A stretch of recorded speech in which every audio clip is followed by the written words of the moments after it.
Hello friends, আজকে আমি একটা খুব সহজ রেসিপি দেখাবো। মুগের ডাল, ঝিঙে দিয়ে পেঁপে দিয়ে মুগের ডাল। আর পেঁপে কেন দেওয়া হয় জানো? পেঁপে দিলে মুগের ডালে আর অম্বল হয় না। অনেকেরই মুগের ডাল খেলে অম্বল হয়।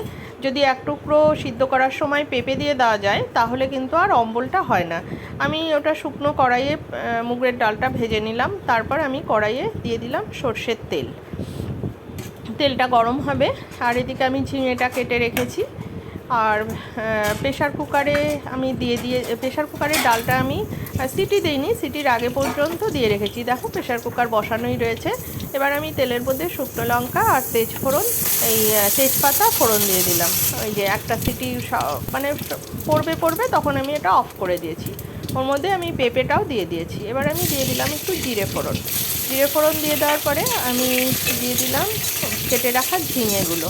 ঝিঙে এমনি নরম, একটু সামান্য ভেজে নিলে খেতেও ভালো লাগে আর ঝিঙেটাও নরম হয়ে যাবে। এবার আমি একটু আদা বাটা দিয়ে দিলাম। যেহেতু মুগের নিরামিষ ডাল তাই একটু আদা বাটা দিলে ভালো হয়, মুগের ডালে একটু আদা বাটা লাগে। এবার আমি দেখো ডালটা দিয়ে দিলাম। এবার আমি ডালটা দিয়ে দিলাম। ঝিঙেটা সিদ্ধ হওয়া পর্যন্ত আমি অপেক্ষা করব। আমি একটু মিষ্টি দিয়ে দিলাম, যেহেতু